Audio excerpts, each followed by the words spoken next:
bem, vamos ao nosso último painel, que fala sobre o novo mercado de gás. Bom, o Espírito Santo é um estado que tem muito a se desenvolver e com características importantes, como o offshore, produção em mar representativo, e o onshore, a produção em terra em crescimento, e um mercado de gás que caminha para uma abertura, visando tornar empresas cada vez mais competitivas. Uma grande expectativa foi gerada com o anúncio do novo mercado de gás no ano de 2021. O PL 6.407 de 2013 foi finalmente aprovado, e aí a lei 14.134 foi regulamentada, e iniciativas do Conselho Administrativo de Defesa Econômica do CAD se juntaram, então, a ações do governo federal para a abertura do mercado de gás natural. Nos estados, as agências reguladoras regionais, elas trabalham para adequar o trabalho das distribuidoras a essa nova realidade. Produtores, comercializadores e consumidores procuram um espaço para tornar realidade um mercado que realmente seja livre. E é nesse contexto que este painel pretende, então, debater as barreiras ainda existentes, as oportunidades para o desenvolvimento de uma cadeia industrial de gás e, ao fim, os caminhos para a instalação de um mercado de gás natural pujante e sustentável no país. Para este debate, então, nós convidamos a especialista em energia da Abrácia, Juliana Rodrigues, que fará a mediação deste painel. Por favor, Juliana, já pode se direcionar aqui ao palco. E teremos, então, a participação da diretora-presidente da Potigás, a Mariana Siqueira, da diretora de Gás Natural do Instituto Brasileiro de Petróleo e Gás, o IBP, a Silvida Pote, e do gerente-geral de produção de coque e energia na ArcelorMittal Tubarão, o Fabrício Assis. Nós já agradecemos e já falamos sobre o direcionamento do assunto, né? Expectativas de tempo para a abertura do mercado de gás, diferenciais do mercado de gás ali na Bahia, as barreiras para a comercialização competitiva de gás, mercado livre de gás versus uso de infraestrutura e as oportunidades com a ampliação de infraestrutura. Então, por favor, Juliana, fique à vontade. Alô. Obrigada, boa tarde a todos. Eu agradeço o convite da FINDES para participar desse evento e falar um pouco do novo mercado de gás, que está com todos os holofotes direcionados, né, com toda essa crise energética que o mundo está vivendo e que o gás ali está no centro de todas as discussões, né? A gente tem falado do choque do preço do gás, como aconteceu no passado o choque do preço do petróleo. E o Brasil veio se preparando, né, preparando a modernização do arcabouço regulatório, se preparando para passar por essa situação, né, sem mesmo antever o que estava acontecendo. Como o Fabiano disse, o gás natural tem uma importância enorme, né, como um insumo estratégico para a sustentabilidade energética, né. Então, nós temos o gás aqui com um papel muito importante na transição de uma matriz limpa, como um recurso de flexibilidade e segurança energética e com efeitos econômicos importantes, já que é um insumo usado, né, na indústria intensiva, na geração de energia elétrica, com efeitos diretos e indiretos na economia. E o Brasil, né, discutiu isso no Gás para Crescer, no novo mercado, e aqui eu destaco o Márcio Félix, que foi um grande articulador de todo o movimento, enquanto secretário de Petróleo e Gás do Ministério de Minas e Energia, que impulsionou essa discussão no início, ainda Gás para Crescer, depois ele evoluiu para o novo mercado de gás, e a gente começou a discutir esse novo arcabouço regulatório que foi publicado ano passado, com a nova lei do gás, e que traçou, né, todo o objetivo dos agentes, que foi uma discussão conjunta e muito bem articulada, que envolveu o governo, regulador e agentes de mercado. E, tendo esse objetivo delineado pela nova lei, nós começamos agora a traçar o caminho para se chegar nesse objetivo, né? Então, o Conselho Nacional de Política Energética já delineou, né, publicou uma resolução em junho, falando, né, dessa transição para um ambiente mais competitivo, que vai ser coordenado pelo Ministério através de um cronograma e de guias orientativos para essa transição. E esse painel é importante porque a gente tem aqui a participação dos produtores, com a Silvi, que é a diretora executiva de gás do IBP, da Marina Siqueira, que é a presidente da Potigás, que vai trazer um pouco a visão, né, do produtor, do distribuidor. Tinha também a participação de um consumidor, eu não sei se ele ainda está no painel.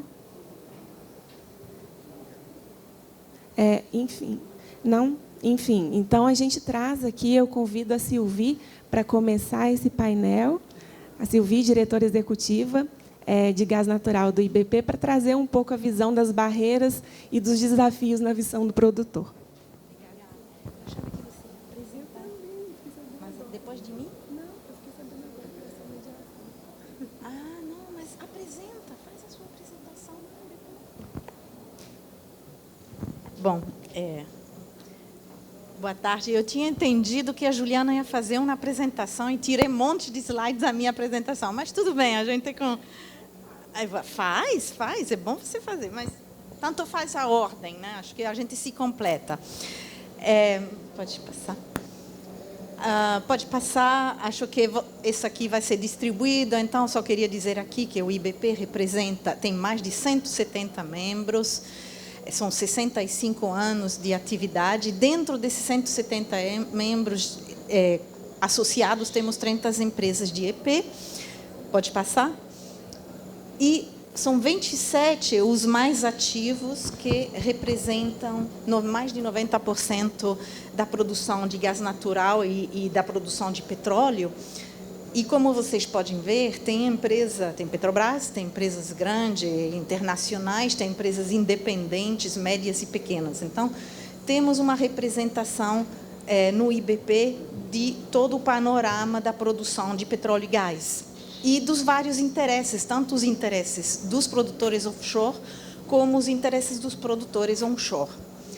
Então, hoje eu venho aqui representando esses produtores, dar uma overview do como que a gente está vendo o status da abertura do mercado de gás e o que ainda precisamos fazer. Bom, a abertura de mercado está em franco andamento. A gente acredita que o que aconteceu no último ano e meio, desde a publicação da Lei do Gás, foi muito importante. Claro que começou um pouquinho antes da Lei do Gás, já com o TCC da Petrobras, já com a venda das participações nas transportadoras. No EP já tinha as empresas independentes que produziam e vendiam seu petróleo, mas todo o gás era vendido à Petrobras. Então, um marco muito importante foi esse ano, no 1º de janeiro de 2022, quando uma série de empresas que produzem gás, especialmente grandes empresas que produzem acima de 1 milhão de metros cúbicos, não puderam mais renovar seus contratos de venda do gás para a Petrobras. E isso gerou, então, um esforço muito grande, antes do 1º de janeiro, obviamente, todo o ano passado, para poder que essas empresas tivessem acesso a escoamento, acesso a processamento, acesso ao transporte e negociar com as distribuidoras e, eventualmente, com alguns consumidores livres, seus contratos pela molécula. Pode passar. A gente chama isso de primeira onda de diversificação na oferta de gás. São essas empresas aqui, esse 27%, não estou vendo quase nada, que agora a maioria delas, né, aquelas que têm grandes produções, estão obrigadas a procurar seu próprio mercado. E qual é a segunda onda? Para a segunda onda, a gente vai esperar o desenvolvimento de novos campos, de novos blocos que estão na avaliação. Próximo. Bom, foram feitos novos contratos. Vou passar na parte de transporte, né, na negociação, na entrada e saída, mas o importante é que alguns estados, algumas empresas de distribuição foram mais ativas ou tiveram mais sucesso em negociar, compraram o seu gás, enfim, a partir do 1º de janeiro, de 2, 3 e mais comercializadores ou fornecedores, né? Quem está com um comercializador, geralmente é Petrobras. Próxima. Eu mostrei quem comprou e agora quem vendeu, né? Então, tem aqui as empresas, a Bahia Gás é a primeira, tem 6, 7 fornecedores, e aí tem uma série de distribuidoras de estados que ainda dependem da Petrobras. E isso, obviamente, tem várias razões. talvez a gente possa discutir isso nas perguntas, né? Mas tem várias razões. Uma das razões é o desenvolvimento da regulamentação estadual para o gás nos diferentes estados. Pode passar, por favor. Bom, mas o que eu quero mostrar aqui é que essa diversificação de fornecedores já teve um efeito inicial nos preços. O que a gente... Eu sou economista, então, quanto mais tem competição na oferta de um bem ou serviço, maior será a diversificação do preço e, possivelmente, haverá uma pressão para baixo devido à competição de vários fornecedores para o mesmo mercado. O que a gente vê aqui é uma simulação de todas as fórmulas que a ANP publica, que estão nos contratos entre os fornecedores e as distribuidoras. E, obviamente, para fazer essa simulação, a gente tem que colocar um preço do Brent, um preço de Henry Hub. Então, o importante não é o nível que vocês veem aqui, que provavelmente muda, já mudou desde que a gente fez essa simulação, mas é a proporção. Se vocês reparam, com essas premissas, temos um preço a 5 e um preço mais de 15. Né? Ou seja, estamos com já um início, porque é um início de competição, nós estamos com preços que variam de 1 a 3. Eu diria que isso é um resultado bastante importante para a abertura do nosso mercado, ainda que seja muito inicial. Próximo. Bom, aí a gente fala da segunda onda. Obviamente, para a segunda onda, a gente vai ter que esperar, né, um monte de empresas fazer as suas avaliações, desenvolver campos, mas o panorama é interessante. 180 dos 250 blocos exploratórios, hoje, são operados por outras empresas que não são a Petrobras, tanto em grandes empresas, como as empresas médias e pequenas, independentes e brasileiras. Então, dentro desses blocos exploratórios, com certeza haverá descobertas. Essas descobertas levarão a novo gás. O nosso país é abençoado, acho que nós temos muito petróleo e muito gás associado ao petróleo. Então, a gente espera uma nova onda e esses produtores terão que vender seu gás. Então, irão competir com os produtores que hoje têm o gás e as importações. E isso gera já uma abertura de mercado do lado da oferta, com uma diversificação de agentes. Pode passar. Mas a gente precisa, para fazer um mercado, precisa de muito agente na parte da oferta e de muitos agentes na parte da demanda. E hoje a gente não tem muitos agentes na parte da demanda. Temos um número menor de 10, vamos dizer assim, de distribuidoras estaduais que estão comprando gás, e temos 3 consumidores livres que estão comprando seu gás independentemente das distribuidoras. Os números, porém, estão crescendo. Então, é interessante que comercializadores com contratos, ofertante, um ano atrás, em dezembro, fevereiro 21, né, tinha 1, agora tem 9. O número de carregadores, onde que está? Não estou vendo muito bem aqui. O número de carregadores autorizados não são necessariamente carregadores quem usa o sistema de transporte. Não necessariamente ele tem um contrato de transporte, mas ele se cadastrou na ANP porque, eventualmente, ele vai querer acessar o transporte. E pode ser tanto um produtor como um consumidor, uma distribuição. Passaram de 73 a 103. Os consumidores livres de gás natural, de 12 a 24. A maioria ainda são térmicas, como eu disse, os industriais são 3. Né? Então, isso está acontecendo de maneira progressiva. A gente gostaria de ver um mercado mais pujante. Próximo slide. Vejam o que aconteceu. Isso aqui é na Holanda. E por que a gente chama de um mercado líquido? A gente chama de um mercado líquido quando você tem as transações. Em azul marinho, é o volume comercializado. E em azul mais clarinho é o volume transportado. E aí é interessante ver que o volume transportado, o volume físico de gás, na Holanda não mudou. Por quê? Porque é um país que não cresce, né? É um país que já tem um mercado de gás muito maduro. Então, ficou bem... Mas olhem só, em verde, os participantes do mercado, como cresceram, e as transações. Ou seja, você tem um gás que é vendido, depois é revendido, depois é revendido, depois é revendido. Essas aqui são transações financeiras sobre um gás que é esse aqui, com o número de participantes no mercado que vai, em 7 anos, né, de 104 para 159, e vai incluir fornecedores, comercializadores, consumidores. Então, esse é o que a gente quer ver aqui no Brasil. E o que a gente precisa para chegar lá? Pode passar. Bom, essa aqui é uma escadinha, a gente desenhou e a gente colocou aqui um prazo, só para dar um pouquinho de tensão. Será que a gente chega lá em 5, 7 anos? A gente precisa chegar lá em 5, 7 anos.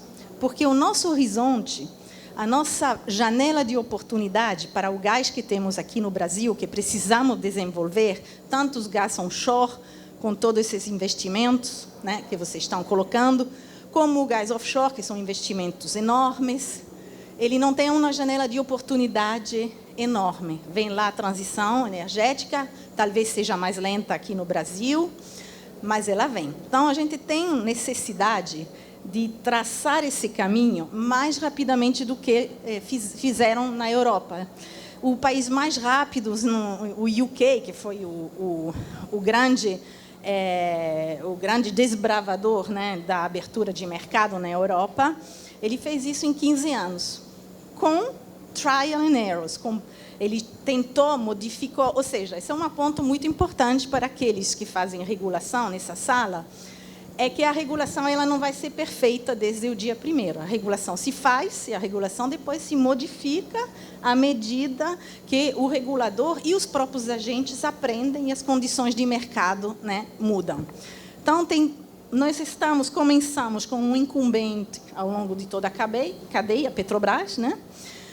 Hoje temos uma lei do gás, temos novos supridores, os novos transportadores, e aí a gente precisa de novos players, novos volumes, tanto na oferta, na demanda, E aí, todo um ambiente regulatório que precisa de adequação tributária também, não é somente adequação regulatória, não está somente, né, nas mãos da ANP, tem toda uma série de mudanças que vão permitir chegar a um mercado amplo, competitivo, transparente, nacional. Quanto maior o mercado, melhor para todo mundo, porque um consumidor pode acessar através do mercado todos os possíveis ofertantes e um produtor pode acessar consumidores do norte ao sul do país. Pode passar. É claro que ainda precisamos de fazer muitos aperfeiçoamentos regulatórios, tanto a nível federal, né, pela ANP. A ANP tem um trabalho enorme, uma agenda regulatória super pesada, né? E também pelos estados. E aí eu achava que a Juliana ia falar mais dessa parte, então não trouxe nada. Mas a Abrace tem um instrumento super interessante, que é o ranking. E o ranking é uma análise das regulamentações estaduais, colocando mais acima o bom aluno, vamos dizer assim, quem fez melhor o trabalho de adaptação da regulação, e vai descendo até estados que ainda não têm praticamente nada, né? Então, depois você mostra isso. Perfeito. Então, tem muito trabalho aqui pelos reguladores federais e estaduais, pelos próprios governos estaduais, que às vezes precisam passar leis para permitir que essa regulamentação seja implementada. Mas, e aí esse aqui é meu último slide, pode passar. Mas também, essa abertura do mercado de gás não é só um trabalho dos reguladores, ela precisa da participação e da contribuição de todos os agentes. né? E aí que vem, assim, nós no IBP temos reuniões regulares com a Abrace, com a Tegás, com a ANP, porque esse mercado de gás é novo para todos. Assim, eu estou aprendendo pra caramba, conceitos novos. E aí tem muita coisa aqui nas oportunidades e nos desafios que não são simplesmente regulamentações que vêm do topo. São coisas que têm que ser discutidas, que tem que se avaliar o pró e contra. Algumas coisas, código operativo de rede, por exemplo, são os transportadores que vão ter que desenhar e depois propor a ANP. E como é que eles vão fazer isso? Bom, eles vão olhar os códigos de redes na Europa, mas eles vão ter que considerar a nossa situação específica no Brasil. Então, o que eu quero dizer aqui é que a gente tem que arregaçar as mangas e estudar e também falar entre nós, aprender, comunicar, né? E para superar, né, isso assim, uma montanha para chegar a esse topo do mercado desenvolvido. Acho que é isso. E muito obrigada.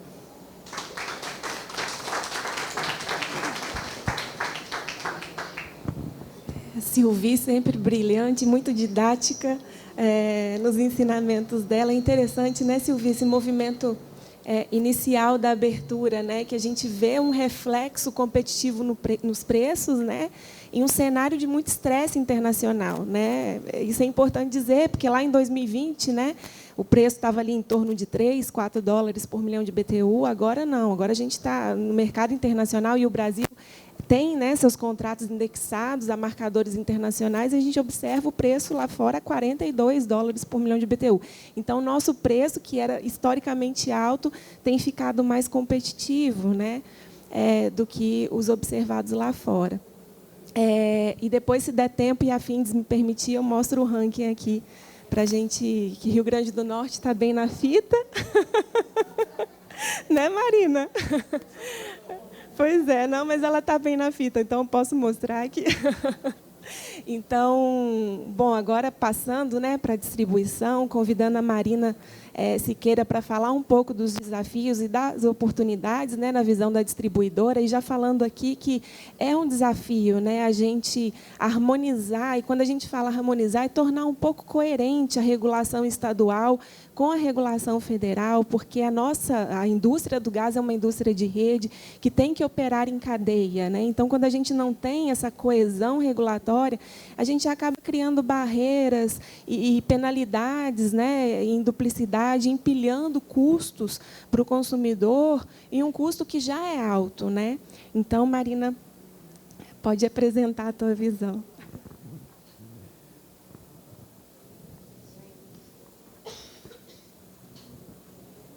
Vou tentar ser assim... A gente está no último aqui, mas eu vou tentar cumprir esse papel. Gente, eu vou trazer aqui a visão do novo mercado de gás, mas com essa visão da distribuidora, né? Porque a gente junto, eu sempre digo que a Abrace sempre é nosso, tem que ser e sempre será o nosso parceiro, porque é a gente que está lá na ponta, né? De toda a cadeia de produção, exploração. As distribuidoras, elas estão ali diretamente no contato com o cliente, né, com os nossos consumidores, que no final a gente está ali, quem sofre mais a pressão da busca do preço, é quem sofre mais as demandas, e a gente tenta atender isso da melhor forma. Pode passar o primeiro. Então, quando a gente discute muito o mercado livre do gás, aí eu brinco, mercado livre de quem? Aí é da distribuidora, muitas vezes, né, que se pensa. Mas a distribuidora, até hoje, ela cumpriu um papel muito importante, né? Junto com a Petrobras, foram as distribuidoras que abriram e fomentaram esse mercado, que deu condições para hoje a gente estar nesse processo de transição. Então, esse reconhecimento eu sempre faço no início das apresentações e dizendo também qual é o nosso negócio. O negócio da distribuidora não é vender gás. O negócio da distribuidora é construção da infraestrutura. Então, com base nisso, é que a gente acompanhou esse processo da nova lei do gás, com base nisso, que eu acho que é a visão também, que é sempre reforçada da Bahia Gás, que a gente vem atuando. O nosso negócio não é vender gás. Isso é um custo que está aqui dentro com a gente, é um risco para o nosso negócio, que a gente não se apega a ele. E, por esse motivo, a gente encara esse movimento do novo mercado de gás como muito promissor. Né? Quem é o mercado cativo, não. Aqueles que não têm expertise, aqueles clientes que lá na frente vão ter mais dificuldade, eles precisam da distribuidora. Mas os grandes consumidores, a gente sempre achou que esse era o caminho, né? E a gente provendo a infraestrutura. Pode passar. Vindo daqui, a gente vê mais embaçado. Bom, eu sou advogada, aí eu brinco dizendo o seguinte: advogado pode falar que lei não faz o mercado. A lei ela está ali para dar segurança jurídica, ela está ali para você atrair um investimento, mas não é ela que faz o mercado. E sabe por que eu digo isso? Porque o novo mercado, as condições para o novo mercado de gás, quando a gente implementou lá no Rio Grande do Norte, não tinha ainda sido publicada a nova lei do gás. Porque aquela lei anterior, ela já dava condições. Essa nova, ela trouxe mais instrumentos, etc. Mas aquela já dava condição para isso acontecer. Agora não tinha vontade ainda suficiente, ou um mercado maduro suficiente para que isso acontecesse. Então, quando eu entrei na Potigás, em 2019, a gente estava num processo de chamada pública para aquisição do gás. E a gente fez o processo de 2019, era uma chamada pública coordenada de todas as distribuidoras do país, e o vencedor foi, como sempre, a Petrobras, né? Porque não tinha como ser diferente. As empresas que ofertaram a Potigás naquela época não tinham acesso às infraestruturas, então as nossas ofertas eram sempre com condições precedentes que não tinha como se realizar. Na chamada pública que a gente fez no ano passado, a gente já tinha uma maturidade maior, essa discussão da nova lei do gás, do novo mercado de gás estava mais amadurecido, e a gente teve uma proposta também com condição precedente, mas que foi vencedora, e a Petrobras não participou da chamada. Eu me lembro que eu vazia, gente, pelo amor de Deus, a Petrobras não apresentou proposta até o último segundo, e a Petrobras disse, não vou apresentar, porque vocês têm condição, aí na Potigás, de fazer essa transição sem a gente. Eles já estavam muito pressionados pelo CAD também, e a gente teve 2 propostas, e, no final, a Potiguar IP ganhou. Mas a condição precedente existia, e aí a gente tinha que correr para ver como é que a gente ia fazer para, dessa vez, dar certo. Né? Então, a gente teve uma importante participação da ANP, que fizemos pleitos, o próprio governo do Estado se envolveu e pediu à ANP uma ajuda, um suporte para que a gente conseguisse fazer essa transição.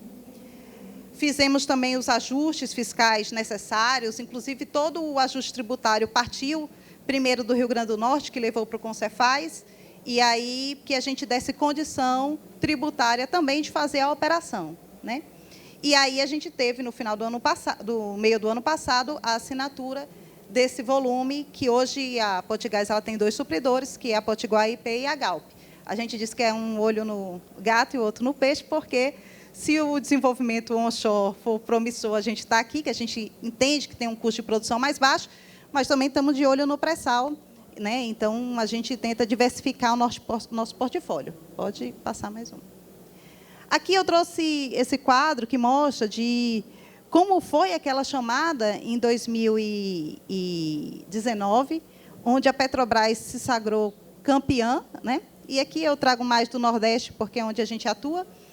E hoje a gente tem toda essa diversidade, né? A Petrobras ainda é majoritária, a Petrobras ainda puxa esse preço para cima, inclusive, mas a gente consegue ter essa diversificação, principalmente na Bahia, e a gente atribui isso aqui na Bahia, além da expertise da distribuidora, né, que eles são muito competentes, eles têm um time muito promissor, né, sabe negociar os contratos, vão em busca, eles também têm muito consumo, né?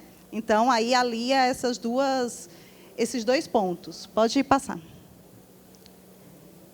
Bom, e aí a gente veio à discussão lá no Estado da Lei do Gás, né? Eu trouxe essa questão da dupla competência da União e dos Estados, porque isso, para a abertura do mercado, essas foram discussões muito fortes que nós tivemos ainda em 2020, 2021, como é que, a partir da Lei do Gás Federal, como é que os Estados iam se comportar. E aí, como dizer, a gente tem uma competência constitucional estabelecida e a gente não pode suplantar isso. né? O transporte e a produção e a distribuição, que está dentro de todas as legislações estaduais. Toda legislação estadual, toda Constituição estadual tem o mesmo artigo escritinho lá, dizendo que a competência da distribuição é dos estados. E aí, a gente não pode jogar que essa discussão aqui seja feita pelos entes federativos. Eu entendo que, nesse caso aqui, para acabar com essa... um querer invadir a competência do outro, a ANP e as agências reguladoras fortes precisam se posicionar. Porque, senão, a gente vai levando uma discussão que não é muito sadia e atrapalha a abertura do mercado. Pode passar mais um. Aí, olha, eu trouxe aqui o nosso ranking da Abrace, porque quando a gente começou a discutir lá no Rio Grande do Norte a lei, inclusive, no nosso primeiro fórum de discussão que a gente fez dentro da Potigás, foi o Luiz Pavan, um procurador aqui do Espírito Santo, ele participou e deu a contribuição, porque eles tinham uma lei aqui, vocês têm uma lei estadual só para o Mercado Livre. Então, ele deu essa participação com a gente, isso foi o primeiro pontapé inicial. Depois disso, a gente teve várias discussões, depois a lei foi para a Assembleia, tivemos outras tantas discussões, nos reunimos várias vezes com a Abrace, inclusive, discutindo qual era a visão deles sobre o tema. A gente teve reunião com a ANP, com o Ministério de Minas e Energia, e, por esse motivo, eu acho que a gente subiu tanto, que a gente, na minuta primeira do ranking, a gente estava lá embaixo e a gente foi aperfeiçoando e chegando nessa posição. E eu ainda tenho uma crítica, porque, como advogada, na Bahia, que é o primeiro lugar, é decreto, né? E lá no Rio Grande do Norte é lei. Sendo assim, a gente tinha que estar no primeiro lugar. Vamos passar aqui mais um. O ranking, ele coloca algumas coisas importantes, né, que a gente tem de vantagem, que eles observaram, que seria essa exigência do tempo mínimo, o aviso prévio para a migração, que isso é importante, né, porque a distribuidora, como eu disse, a gente não vende gás, né? A gente compra e passa, inclusive, o custo 100% para o nosso cliente. Então, na hora que alguém for sair da nossa base, a gente tem que falar com o nosso supridor também e fazer essa migração, né? Então, a gente colocou esses meses, o tempo aqui, para a gente ter bem noção de como seria. A possibilidade de contratação simultânea, né, do Mercado Livre no mercado cativo. As tarifas diferenciadas, porque aí é óbvio, se não é a distribuidora, não fez o investimento, tem que ter uma tarifa diferenciada para essas situações. Tiramos os custos, né, de comercialização para esses casos. E a cessão da capacidade ociosa, que a gente acha que isso é bem para o futuro, mas já está previsto. As desvantagens eu coloquei para discutir com elas, né? Que seria a definição do duto de distribuição, que é esse um problema fundamental, que eu acho que é uma discussão que não é para a gente fazer, é uma discussão para os reguladores chegarem numa conclusão e dizer, olha, esse gasoduto aqui é de transporte, esse é de distribuição, porque, da forma que está, todo mundo quer preservar a sua competência. E o Estado não pode abrir mão de fazer o que a lei lhe garante, né? Então, se, eventualmente, a gente está tratando eu quero construir um gasoduto, né, lá na Potigás, a gente acha um investimento importante, eu considero que aquele gasoduto que eu estou fazendo, de acordo com a lei, é de distribuição, eu não posso ficar à mercê da ANP vir me dizer que ele é um gasoduto de transporte. Então, isso precisa mesmo ser definido, mas não é aqui, é uma coisa dos reguladores. Não prevê a distribuição, a separação da comercialização da distribuição. Isso foi um grande debate que nós fizemos, muito grande, porque eu digo, olha, é a lei, não é a lei aqui do capital, quanto mais comercializadores tiverem, mais o mercado. Então, a gente diz, a distribuidora não quer ser mais exclusiva, a gente abriu mão dessa exclusividade, mas a gente não pode deixar de comercializar, até porque isso ainda é uma coisa para muito para frente, né? A gente vê que no Mercado Livre hoje tem a Unigel, mais 2 empresas, então, assim, a distribuidora precisa manter essa competência até para a gente chegar nesse futuro. E a regulação do modelo do CURD, mas a gente não colocou na lei, que é um tratado de muitas páginas, mas a agência reguladora lá do Estado ela tem um modelo aprovado de CURD. Pode passar. Bom, aí, para a implementação no Mercado Livre, imediatamente para autoprodutor, autoexportador. A gente tem lá a termoelétrica do Vale do Açu, que a Petrobras é o nosso autoprodutor, autoimportador. E 2023 vai começar com 10 mil metros cúbicos dia e 2024, 5 mil metros cúbicos dia, porque a gente entendeu que esse era um período razoável para a transição. Pode passar. Esse aqui eu trouxe só para a gente ter uma noção sobre a questão dos preços, né? Que foi um debate que, quando a gente fez essa nossa chamada pública, a gente assinou o contrato com a Potiguar IP no meio do ano passado. No meio do ano passado não tinha guerra. No meio do ano passado nós estávamos todos ansiosos para o novo mercado. No meio do ano passado, os produtores estavam vendendo quase de graça o gás à Petrobras. Então, a gente tinha uma perspectiva de melhorar o preço muito positiva. Assim. A gente fez esse contrato e, assim, dizendo, olha, pessoal, porque, deixa eu dizer, o nosso contrato é esse aqui, é o azulzinho claro. Né? Esse é um gráfico que a Argos fez e mostra a variação dos preços de acordo com os indexadores de cada contrato. E a gente tinha muito essa esperança, né? A gente botava banca no preço. A gente dizia, isso aqui está muito caro, a gente não quer, não. Ia rejeitando as propostas. Mas o fato é que a gente deu uma sorte enorme de ter fechado esse contrato nessa época, e um contrato de 2 anos, porque essa realidade mudou totalmente. Nós estamos aditivando o contrato com o nosso supridor e essa não é mais a realidade. Né? Então, infelizmente, a abertura do mercado casou numa instabilidade muito grande de preço, o que pode dar uma impressão de que não foi bem sucedido. Claro que eu tenho críticas. Eu acho que não devia ter sido feito de uma forma... Foi um pouco assodado, essa coisa do CAD pressionando, etc. Mas ele estava sendo promissor. Né? Mas aí essa questão dos preços, realmente, dessa crise internacional, fugiu um pouco do nosso controle. E as nossas perspectivas de contrato, de melhorar os nossos contratos, tirar do Brent, etc., a gente não vislumbra mais no curto prazo. Pode passar mais um. Então, e os desafios que eu trago seria essa questão da estabilidade dos preços, porque aí a gente vai poder voltar a essa realidade de pensar outros indexadores, a ampliação da oferta, porque a gente tem, por exemplo, lá no Rio Grande do Norte, a produção onshore, que tem recuperado os campos que antes eram da Petrobras, mas é um gás, não é gás novo, que a gente diz. Né? É um gás que já era operado ali pela Petrobras e a gente não está tendo oferta de gás novo no mercado. Então, por mais que se diga, estamos trabalhando, estamos aumentando a produção, se eu saio pedindo, eu digo que eu chego, parece que eu estou pedindo para mim, você tem um gás para me vender? Você tem um gás para me vender? Eu saio pedindo assim, porque é difícil, não tem essa oferta, não é bater na porta e o gás está ali para você, não. E os investimentos em infraestrutura de transporte, porque a gente brinca que, às vezes, a distribuidora foi um pouquinho maltratada nesse processo, mas as distribuidoras foram quem mais investiu em infraestrutura de gás natural nos últimos anos, né? Enquanto o transporte teve uma carência de investimento, e a gente acredita e espera que agora, com esses novos investidores na cadeia de transporte, eles possam, de fato, dizer a que vieram e fazer os investimentos necessários na infraestrutura de transporte do país. Então, esses são os desafios que eu trago e só mais um. E pronto. Obrigada, estou à disposição para perguntas.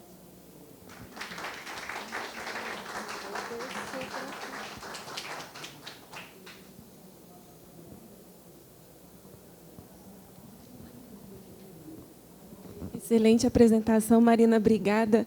É curioso, né? Como a gente vai criando e regulando por tijolinhos. Né? A gente tinha uma lei do gás que não previa acesso de supridores às infraestruturas essenciais, né? A gasoduto de escoamento, o PGN. Rio Grande do Norte foi um grande impulsionador desse movimento por discutir ali em Guamaré o acesso. Eu acompanhei assim de longe, né, pelos bastidores, lendo notícia, acompanhando as notas técnicas da ANP, e foram discussões intensas que envolveram o CAD também nesse processo, que já havia o TCC, colocando ali algumas obrigações.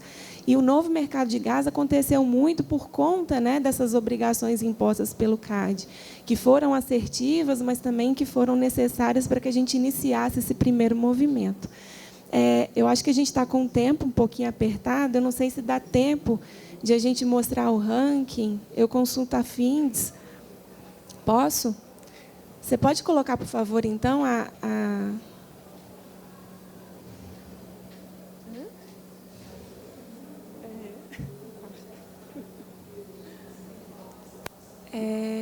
pode passar, até chegar no ranking regulatório. Essa era a apresentação que eu ia fazer, mas...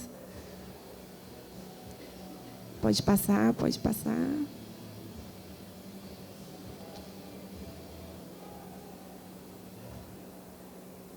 Aí.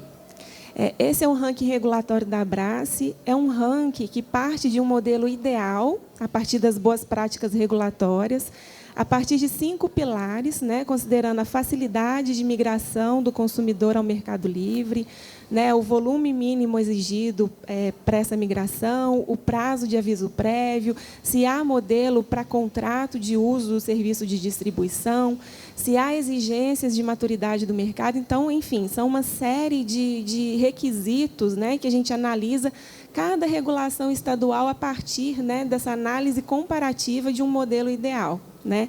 Então, nós temos um modelo ideal de regulação, né, de 100 pontos, e a gente tem os estados, né, nesse comparativo. O estado que está mais bem pontuado, né, nesse ranking regulatório é o estado da Bahia, mas com 67 pontos. Ou seja, né, o melhor estado ainda está um pouco distante do ideal, e a gente tem trabalhado para aprimorar, né, gradualmente essa regulação. Essa é a última versão do ranking, a partir da publicação da lei do Rio Grande do Norte, agora em junho, se não me engano. Mas se a gente olhar no passado, né, a primeira versão do ranking, esse cenário era totalmente diferente. Então, o que a gente observa é uma melhoria gradual e contínua das regulações estaduais, né, acompanhando também essa melhoria, né, regulatória do arcabouço federal. Além da facilidade de migração, a gente considera comercialização. Se a regulação estadual ela coloca requisitos ao comercializador de gás, a questão da penalidade impostas nos contratos, como que essa gestão do contrato pela distribuidora, se há um repasse, há uma neutralidade, né, dessas penalidades, ou se o consumidor ainda é um pass-through e não tem uma gestão eficiente, né, desses contratos. Como é definida a tarifa de uso do sistema de distribuição, que é uma tarifa diferenciada para o consumidor livre que contrata o seu suprimento diretamente do fornecedor. Né? Então, são esses 5 pilares aí que contemplam um ranking regulatório e uma análise comparativa com o modelo ideal. Se vocês, né, quiserem conhecer mais sobre a metodologia, a gente vai apresentar no Rio Engues do IBP, né? Mas também está disponível no site da Abrace, www.abrace.org.br, e a gente também fica à disposição para qualquer dúvida. Tá? Eu agradeço as painelistas, foram discussões muito ricas, e é isso. Né? Eu passo a palavra também para as considerações finais de vocês. O Fabrício, desculpe. É porque eu perguntei no início se havia o representante do consumidor, me disseram que não. Desculpe, Fabrício. Eu que agradeço o convite e a missão. Vou ficar aqui em cima, eu já vi que é difícil de ler, né? Daqui de cima. E a missão não é fácil, né? Porque até agora falaram especialistas do setor de óleo e gás, né? E agora está falando uma pessoa, engenheiro eletricista, de uma empresa siderúrgica que fabrica aço, mas que é um bom consumidor.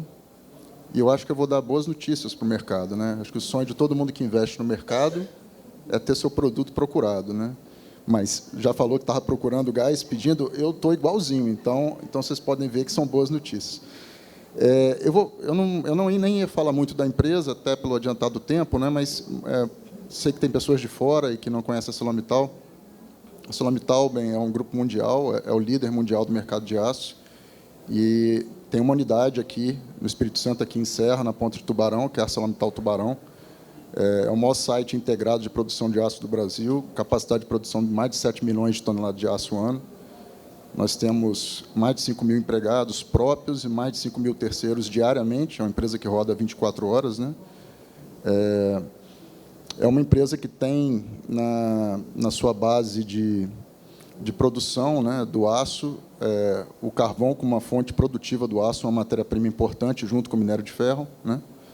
E, da nossa parte, a gente tira grande parte da energia, na verdade, 99% da energia que a gente precisa do nosso processo, a gente tira desse próprio carvão que é utilizado na fabricação do aço, né? Então, hoje, mesmo assim, aproximadamente 1% do nosso consumo vem, por exemplo, do gás natural. Nós não utilizamos óleo. Mas esse cenário para frente ele vai ser um pouquinho diferente, eu vou mostrar um pouquinho para vocês. E eu vou tentar passar aqui uma visão do consumidor, talvez com menos especialização do que vocês têm, né? Mas um pouquinho da visão de quem eu acho que vai ser um grande parceiro para esse mercado no futuro.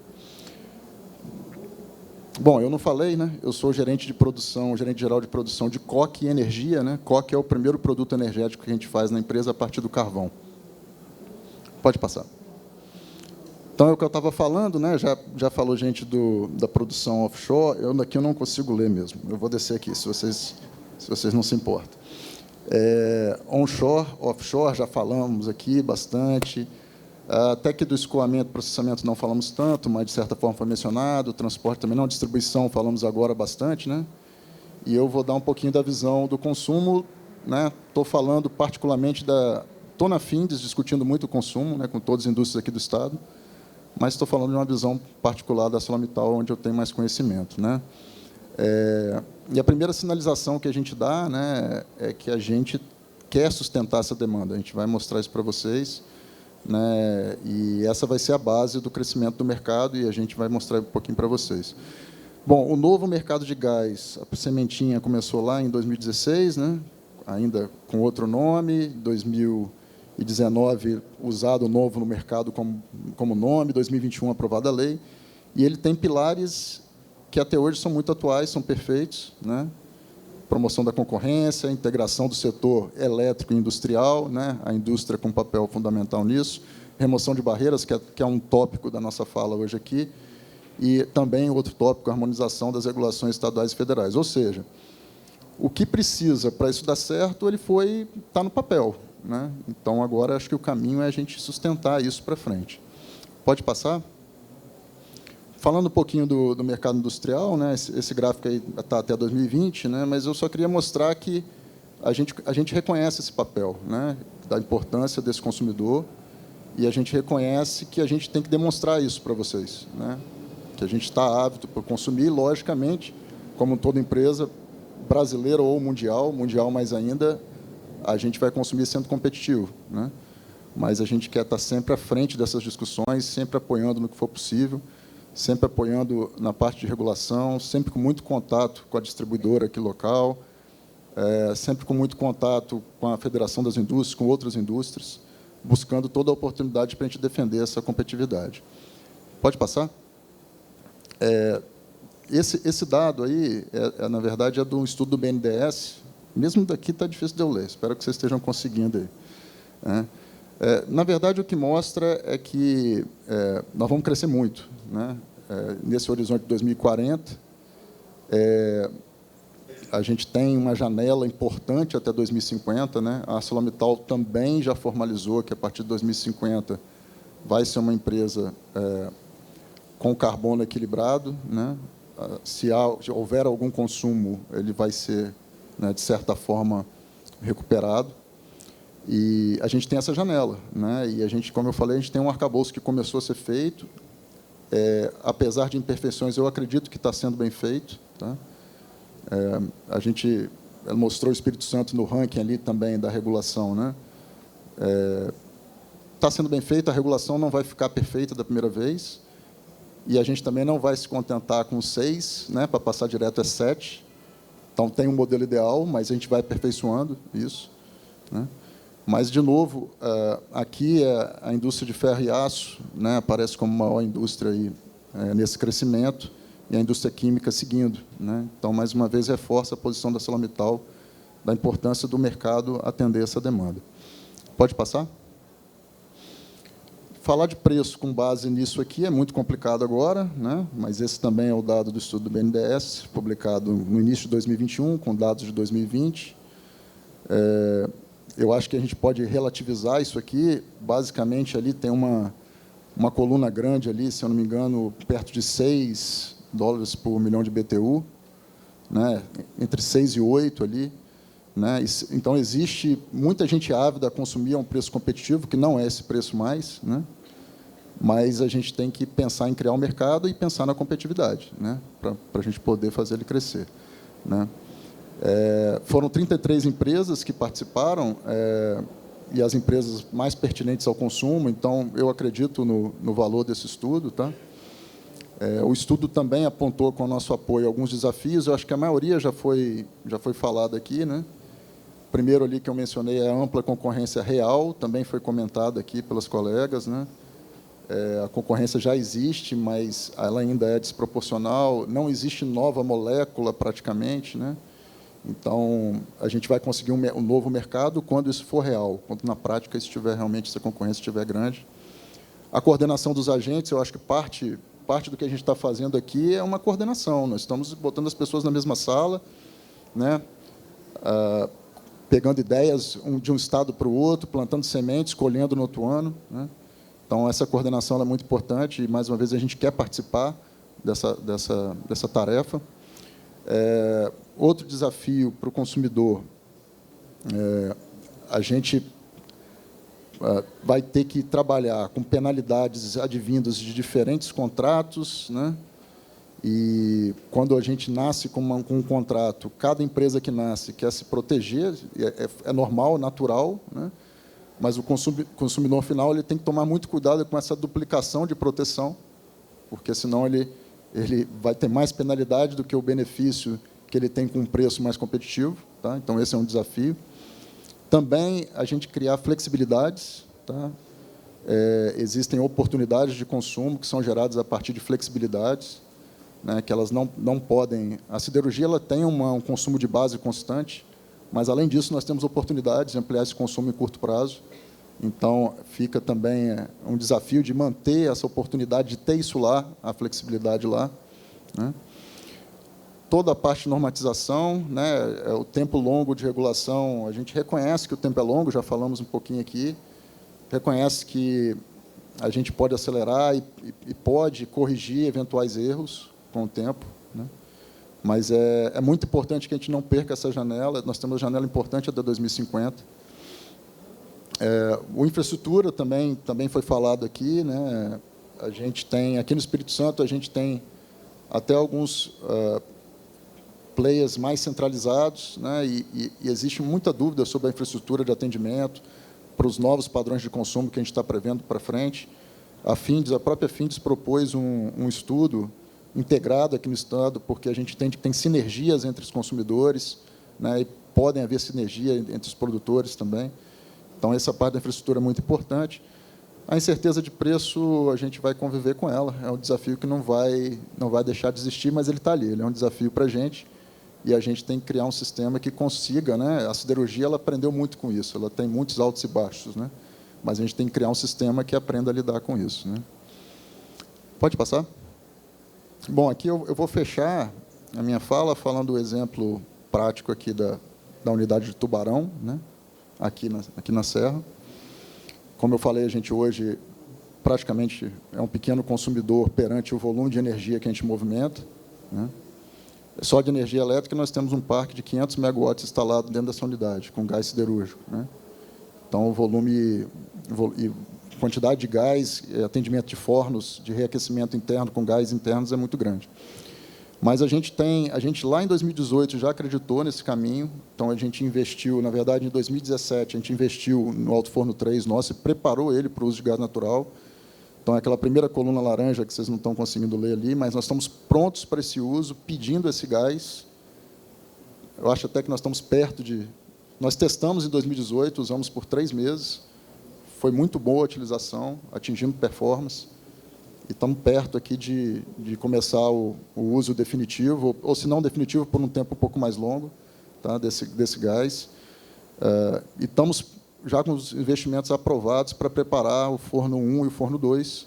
Né? Então, assim, posso dizer que, num curto espaço de tempo, a gente tem a capacidade de aumentar em 5 vezes o nosso consumo. São volumes importantes aqui para o local, perto do consumo do Estado. E a gente tem uma série de projetos de investimentos aqui no Estado, né? E os projetos de investimento que a gente tem, eles não, na nossa perspectiva, eles não dependem da energia do carvão, eles são projetos que vão depender de outras fontes de energia, e o gás está nela, né? Então, a gente tem aí a intenção de chegar aí a 4.500 aí, metro cúbico por dia, né? 1.000 metros cúbicos por dia, milhões de metros cúbicos por dia. Bom, então, para fechar, né, a gente acredita nesse caminho, né? Nossos planos de siderurgia estão linkados ao plano de gás, nossos planos de descarbonização estão linkados no plano de gás. A gente também vê o mercado de gás, acho que o Márcio citou, né, como uma oportunidade também de recuperação de carbono, de armazenamento de carbono. Tá? Então, cada vez mais a siderurgia vai ser parceira desse setor, e eu realmente acredito que esse caminho é uma ponte, a gente vai cruzar ele, e o que eu peço encarecidamente é o esforço de todos, porque a gente tem uma janela importante, a velocidade também é importante, mas a gente também tem nosso papel de contribuir. Tá bom? Obrigado.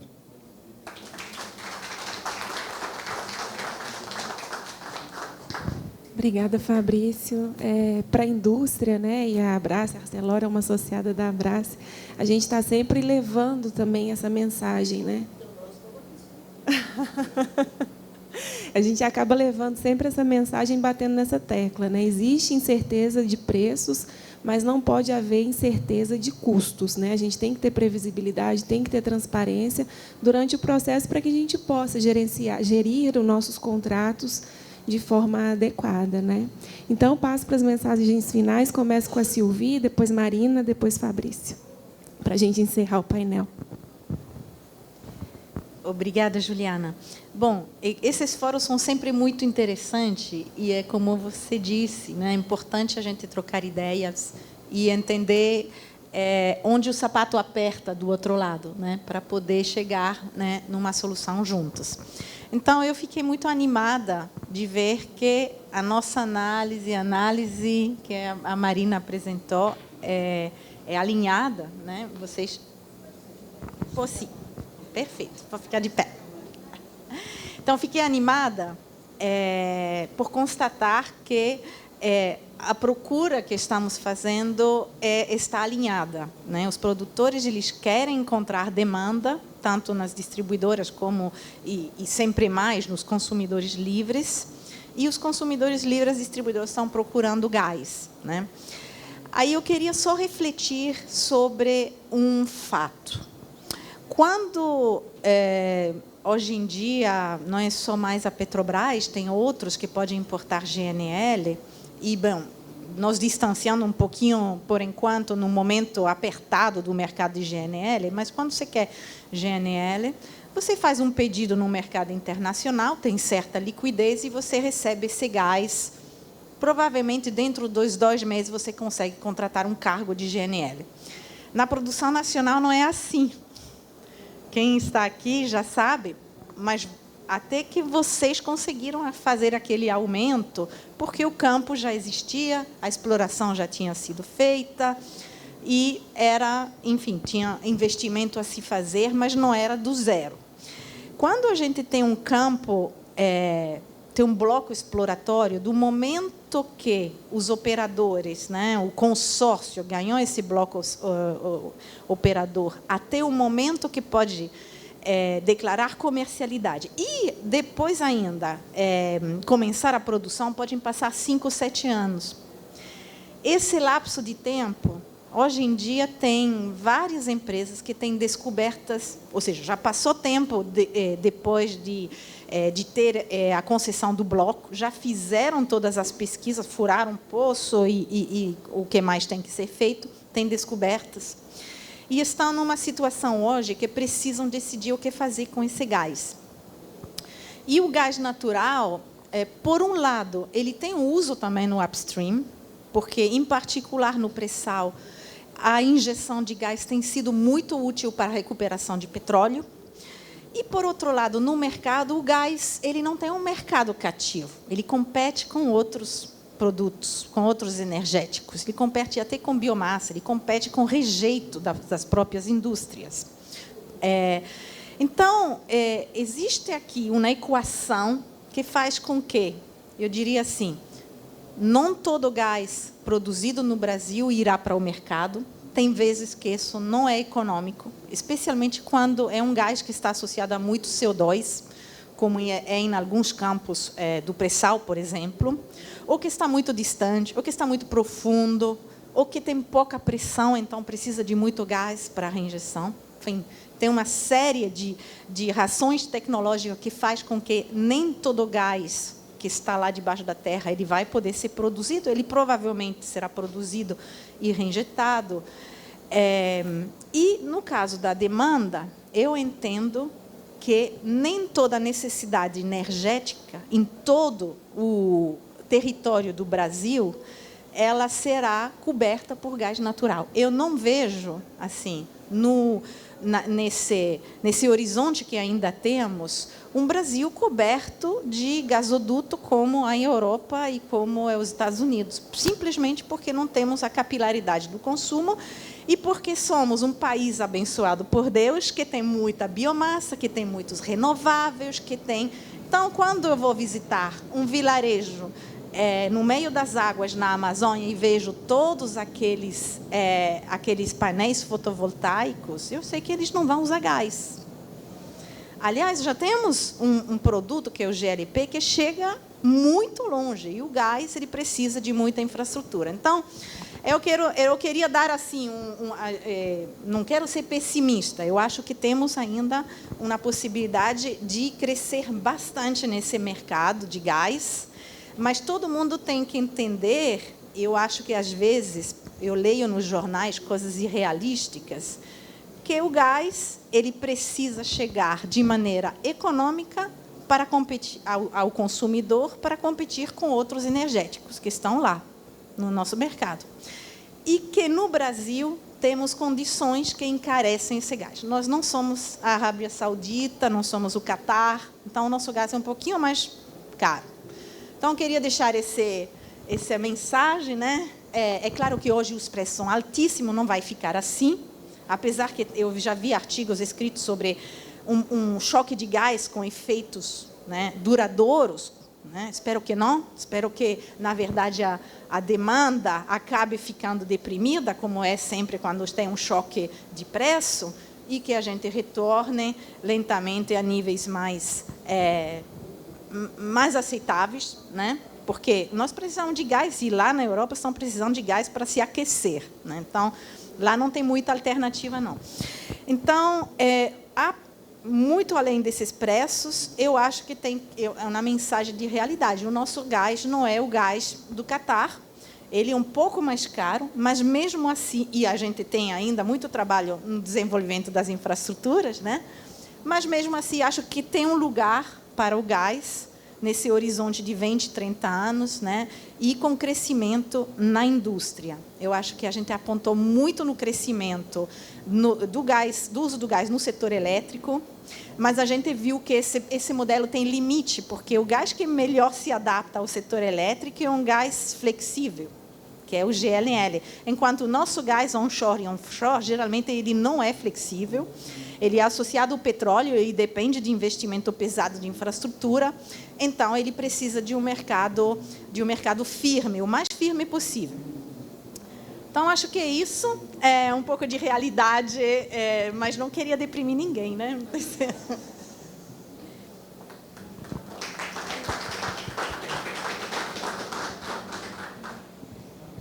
Eu ia só agradecer, aí como ela falou várias coisas aí.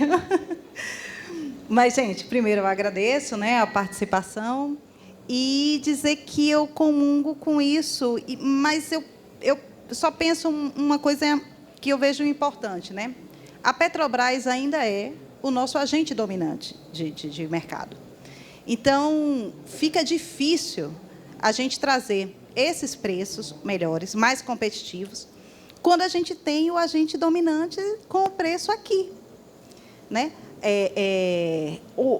Essa política da paridade importação, ela é muito difícil de se aceitar quando você considera que a Petrobras tem um mix. Eu não posso eu tiro pela distribuidora, que é uma sociedade de economia mista, dos mesmos moldes, eu não posso trazer o meu preço para o meu contrato mais alto. Eu trago um mix do meu preço, com toda a transparência, todo regulado, e passo para o meu consumidor. Então, essa questão também é muito importante, a gente ver esse nosso mercado local, como está sendo tratado, e como a gente tem abordado essas nossas riquezas, que a gente não precisaria estar numa situação tão difícil, né? A gente enxerga dessa forma. E eu brinco que eu digo, se a gente passasse lá no Rio Grande do Norte, eu digo Mossoró, que a gente tem o título de capital onshore brasileira. Se eu tivesse infraestrutura em toda a cidade, todo mundo que eu batesse na porta ia querer o gás, né? Então, assim, eu reforço a questão da infraestrutura. As distribuidoras têm que entender quais são as suas competências, que é a construção, não é vender gás. A gente vende porque, na situação atual, o mercado precisa que as distribuidoras façam essa logística, mas a nossa competência e os nossos atributos é construção de infraestrutura, e é isso que as distribuidoras têm feito e vão continuar fazendo esse trabalho. Então, é passar essa mensagem, contem conosco para o que precisar.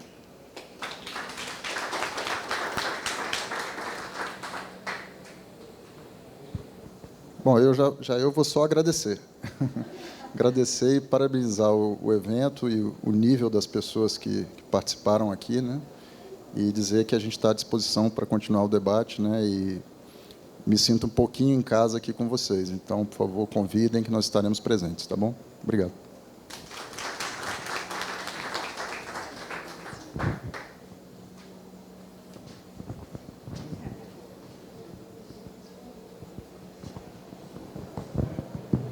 Alô, alô.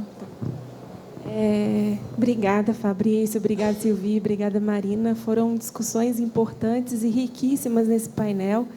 Eu queria agradecer, e se deixar, a gente fica aqui, né, discutindo esse assunto que nunca acaba e é gostoso de discutir. Então, obrigada, agradeço a Fins também pelo convite, me coloco à disposição também para participar dos debates.